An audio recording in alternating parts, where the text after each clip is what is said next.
Saudações investidores, hoje vamos falar sobre o relatório do mês do MXRF11, um fundo que está na nossa carteira pública, já temos mais ou menos um mês investindo nele. Ele representa 7,40% da nossa carteira de fundos imobiliários, que por sua vez representa 17% da nossa carteira total. Esse fundo distribuiu 9 centavos por cota, representando um yield de 0,93% mensal, 11,78% anualizado, e isso aí representa um investimento no CDI de 129,56%. E assim como todo relatório, ele vai trazer aqui como esse fundo funciona. É a parte mais importante do relatório para vocês entenderem. Para você que é novo no MXRF11, você tem que entender a dinâmica desse fundo, que é justamente esse parágrafo grifado aqui. O fundo visa alocar 80% do seu patrimônio líquido em CRIs, com bons nomes de crédito, com carregos atraentes e alto potencial de ganho de capital recorrente com um giro no mercado secundário. E até 20% do PL, do patrimônio líquido, em permutas financeiras que possuem boa rentabilidade, com retornos da ordem NCC mais 13% ao ano. Basicamente, o que o MXRF11 faz é pegar a maioria do seu capital, que é 80% do seu PL, né, e investir em bons ativos com bons nomes de crédito, ou seja, em ativos high grade, com baixo risco e baixo retorno, tornando a maior parte desse fundo um fundo seguro. E os outros 20% ele vai deixar justamente para oportunidades de mercado, né? Ele vai pegar, comprar, vender, vai ficar transacionando, fazendo permutas no mercado secundário, a fim de gerar ganho de capital. Vocês podem ver aqui que a taxa de ganho deles esperada nas permutas é muito alta, né? É INCC mais 13% ao ano. O INCC, que é o Índice Nacional de Custos da Construção, que hoje está em 0,67%. Ou seja, mais ou menos aqui 13,67%. É uma taxa bem alta. E nesse bolo dos 20%, além dessas permutas, ele vai comprar também fundos imobiliários com características de CRI,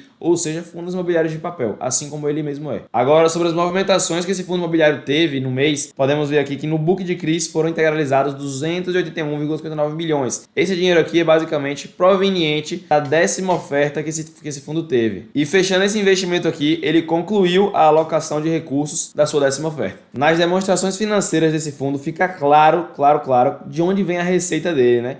O total de receita foi basicamente isso. As permutas geraram isso aqui de receita para o fundo, mais ou menos 10%, mais de 10%, 11%, mais ou menos 12%. Os fundos imobiliários geraram isso aqui. Os CRIs, 29 milhões. LCIs e renda fixa, que é basicamente rendimento do caixa, 1 milhão e 300. E o total de despesas, 3 milhões. Isso aí vai dar um resultado de 36 milhões. Ele distribuiu 39 milhões, ou seja, ele se utilizou de reservas para manter o patamar de distribuição em 9 centavos. Distribuição essa que recentemente só vem caindo, né? 12 centavos aqui, depois 11 centavos, depois 10 e agora estamos no patamar de 9 centavos por cota. A composição do portfólio atual desse fundo representa 78,5% de CRI, 10% de fundos imobiliários, 7% de caixa e 4,5% de permutas financeiras. Está mais ou menos nas métricas que ele propõe, né? Ele propõe 80% de CRI, está em 78,5%, e o restante, 20%, está um pouco maior que isso. Mas esse fundo está dentro das métricas, né? Com uma permuta financeira muito baixa, apenas 4,5% do seu portfólio sendo permutas financeiras. Na distribuição por indexadores, esse fundo investe 16% CDI, com uma taxa de aquisição de 2,66 e uma taxa média de MTM de 4,22, 73%, sua grande maioria em IPCA, que é a inflação, com uma taxa de aquisição de 8,46 e uma taxa de MTM 9,63, e 11% em fundos imobiliários, como geração de renda. Referente àqueles 281 milhões que foi adquirido na 10ª oferta desse fundo, ele utilizou para comprar esses CRIs aqui, né? De IPCA mais 7,5, IPCA mais 11, ou seja, uma operação mais arriscada. Aqui mesma coisa também, IPCA mais 11,5 da MRV. O CRI Mateus e Ilhéus com maior segurança, IPCA mais 7,75. O daqui IPCA mais 9,5. Na distribuição de portfólio de CRIs desse fundo por segmento, temos aqui que a maioria é imobiliário residencial, aí tem 20% pulverizado aqui, tem um resto, né, dividido entre todos esses 5 setores aqui. Quando olhamos os segmentos atuais que esse fundo atua, eu não consigo mais classificar o MXRF11 como um high gradezão, entendeu? Ele tá mais namorando com middle risk, ele tá tipo assim, high grade e middle risk, ele tá entre esses dois aqui, eu diria que tá meio que entre um middle risk e entre um high grade. Pra mim, pra ser um high grade de fato, ele não pode ficar muito longe dos setores de shopping, de logística, o setor também de lajes corporativas. Esses setores são os principais setores para crédito saudável. Podemos ver aqui que ele só tem 7,95% em shoppings. Esse setor de imobiliário residencial também não é péssimo, mas também não é o melhor de todos. Quando a gente exclui os fundos imobiliários, o indexador principal dele continua sendo IPCA, representando uma porcentagem maior, né, de 81%. O CDI sobe também para 18,78%. Considerando aqui níveis de prioridade de crédito, esse fundo tem a sua grande maioria como série única, representando 91,93%, o que dá uma segurança maior ao fundo, por não ser uma série mezanino, uma série subordinada. O vencimento desses contratos, a maior parte deles é para 2031. Falando um pouco de preço desse fundo, ele atualmente está em R$ 9,10. Está muito descontado porque ele já foi. Esse fundo já foi negociado a R$ 11 e desde lá veio só descendo.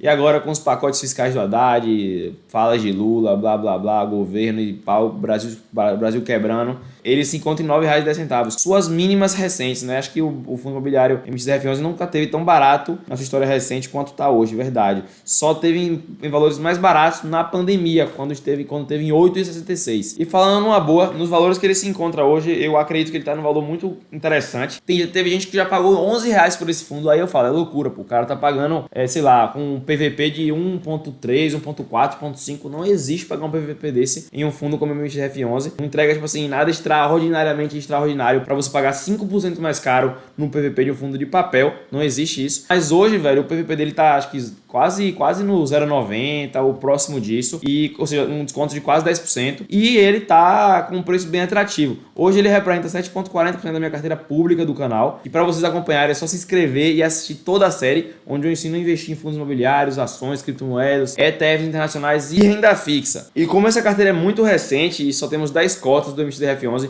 porque começamos a comprar ele justamente mês passado, onde seu preço estava muito descontado. Eu só recebi atualmente R$ 1 de dividendos desse fundo, foi referente ao mês passado. Porém, esse mês devemos comprar mais, então não perde os próximos vídeos e se inscreve para você não perder a oportunidade de aprender com a gente.